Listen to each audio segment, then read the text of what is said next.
Assalamualaikum warahmatullahi wabarakatuh. Demonstrasi kontekstual Modul 1.4 Budaya Positif. Video ini adalah praktik penerapan segitiga restitusi untuk menyelesaikan permasalahan siswa di sekolah saya oleh Nur Ainun Nasution, calon guru penggerak angkatan 7 Kabupaten Labuhan Batu. Sebagai informasi, segitiga restitusi adalah suatu proses dialog yang dijalankan guru atau orang tua agar dapat menghasilkan murid yang mandiri dan bertanggung jawab. Berikut 3 tahapan segitiga restitusi. Yang pertama, menstabilkan identitas. Yang kedua, validasi tindakan yang salah. Dan yang ketiga, menanyakan keyakinan. Pada tahap menstabilkan identitas, yang pertama yaitu berdasarkan prinsip membuat kesalahan adalah bagian dari proses pembelajaran. Yang kedua, menggeser identitas gagal ke identitas sukses. Lalu, validasi tindakan yang salah. Yang pertama, berdasarkan prinsip setiap perilaku berupa memenuhi suatu kebutuhan tertentu. Yang kedua, guru akan bergeser dari pemikiran stimulus respon menjadi proaktif. Dan yang ketiga, mengenali dan mengakui kebutuhan murid akan memperbaiki hubungan dengan murid. Setelah itu, menanyakan keyakinan. Yang pertama, murid akan diberi pertanyaan-pertanyaan bermakna untuk memunculkan motivasi secara intrinsik. Dan yang kedua, mampu mengkaitkan keyakinannya dengan tindakan yang salah. Berikut contoh kasusnya. Kasus pertama. Rahma tidak terima kalau dia dituduh temannya mencoret-coret buku temannya, dan dia langsung marah-marah dan tidak dapat menahan emosinya.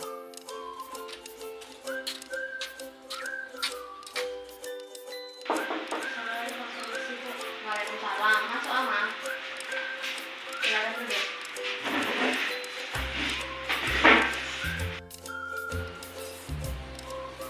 Kamu tahu kenapa ibu suruh datang kemari? Iya Bu, karena saya lakukan kesalahan. Tapi itu yang duluan Bu. Iya, setiap orang pasti pernah melakukan kesalahan. Sama seperti ibu itu juga pernah melakukan kesalahan. Iya Bu, saya menuduh awak duluan Bu mencoret-coret bukunya. Padahal nggak ada awak coret bukunya Bu. Oh begitu. Memang kalau kita dituduh orang, tentunya kita pasti marah, ya kan?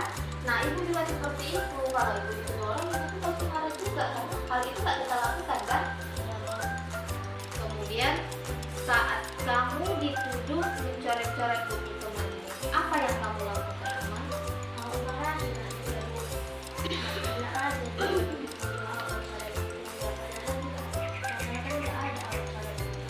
Oh begitu. Jadi kamu pasti punya alasan kan kenapa melakukan hal itu? Iya Bu. Masa awak diam aja gitu? Awak marah juga dia. Ya wajar. Tentunya kamu pasti membela diri kan? Karena dituduh oleh temanmu mencoret buku-bukunya. Padahal hal itu nggak kamu lakukan. Tapi untungnya kamu hanya marah-marah saja kan Ama? Iya Bu, saya cuma marah-marah saja. Tapi walaupun saya dituduh, saya tetap sabar. Walaupun dia menuduh awak terus-terusan. Iya, itu hal yang baik. Kamu masih bisa bersabar walaupun temanmu sudah menuduh kamu. Nah, untung saja kamu tidak melakukan hal yang lebih buruk lagi kan? Tidak Bu. Sekarang coba kamu pikirkan, dari tindakan kamu yang marah-marah tadi, apakah sudah sesuai dengan kesepakatan dan keyakinan kelas kita? Tidak Bu. Nah, kalau begitu, keyakinan kelas yang mana yang telah kamu langgar, Ama? Saling menghormati dan menghargai teman Bu.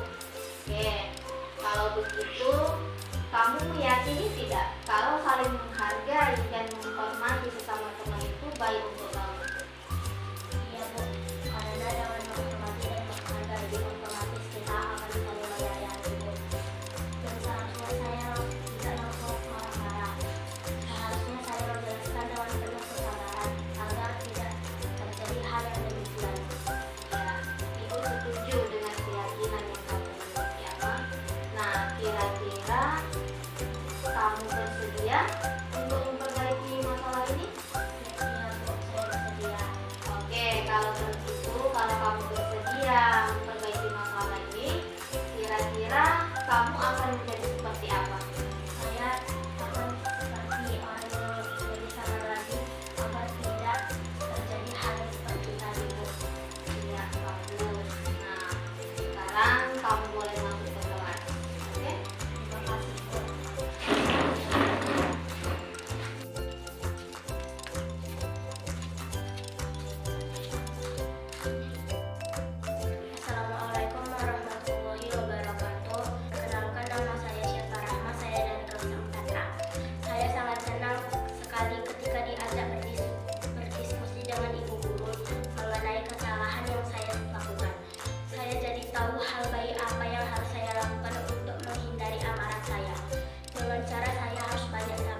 Contoh kasus kedua. Saat ujian berlangsung, Fatan mencontek hasil ujian temannya, dan temannya langsung mengadukan hal itu kepada ibu guru karena tidak terima hasil jawabannya dicontek oleh Fatan.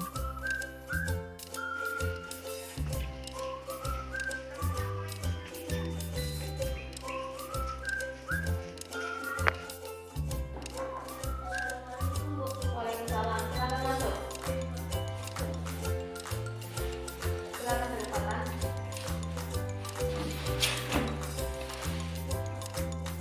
Kamu tahu kenapa ibu suruh datang ke kelas ini, Patan? Karena saya berbuat kesalahan. Ya, tadi ibu perhatikan kamu siang, kamu mencontek ibu. Dan temanmu juga tadi ada yang mengadu sama ibu bahwa kamu mencontek hasil ujian dia.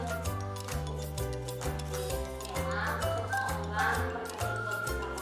Dan kamu bukan orang yang satu-satunya berbuat salah. Ibu juga pernah berbuat salah. Kamu tahu, Patan, bahwa mencontek itu adalah perbuatan yang tidak baik dan tidak jujur. Nah, sekarang ibu mau nanya ke kamu, Patan. Kamu melakukan hal mencontek tadi, tentunya kamu punya alasan. Apa alasan kamu? Karena saya ingin mendapatkan nilai yang bagus sama seperti teman-teman yang lain. Baik, ibu mengerti. Kamu boleh mempertahankan sikap optimis kamu, tapi dengan tidak melakukan hal seperti yang tadi, yaitu mencontek nilai hasil ujian temanmu, karena itu adalah perbuatan yang tidak baik, Matan. Coba kamu pikirkan, dari tindakan kamu yang mencontek hasil ujian temanmu tadi, apakah sudah sesuai dengan keyakinan kelas kita? Tidak, Bu. Lalu keyakinan kelas kita yang mana yang kamu langgar? Tidak jujur saat ujian. Oke, tidak jujur saat ujian. Nah, penting nggak sikap jujur itu buat kamu? Karena dengan sikap jujur saya akan berperilaku sesuai dengan aturan yang berlaku. Saya tidak ingin merugikan orang lain. Selain itu, saya akan terbiasa berbuat sesuai kebenaran dan kemampuan saya. Iya benar. Ibu setuju dengan yang kamu katakan tadi, Mata, bahwa kita harus selalu jujur dalam segala hal, agar segala sesuatunya berjalan dengan baik tanpa adanya kebohongan. Nah, kalau begitu kamu bersedia tidak memperbaiki masalah ini? Saya bersedia, Bu. Saya tidak akan mengulanginya lagi. Oke, kamu mempunyai cita-cita apa kan? Nah, kalau begitu, kamu harus banyak belajar agar kamu dapat menggapai cita-cita. Nah, ibu doakan semoga kelak kamu nanti menjadi orang yang sukses ya, Patan. Oke, sekarang kamu boleh istirahat kembali. Masih ada waktu 10 menit lagi kan? Silakan. Iya.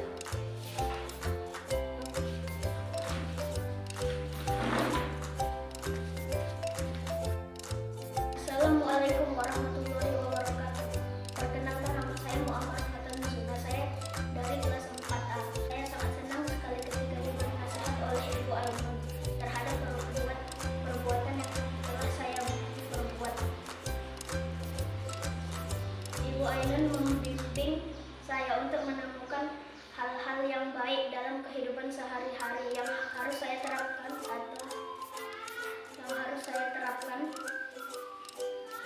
yaitu menanamkan perilaku jujur. Terima kasih, Bu Ainun. Dadah. Sekian video praktik penerapan segitiga restitusi. Terima kasih.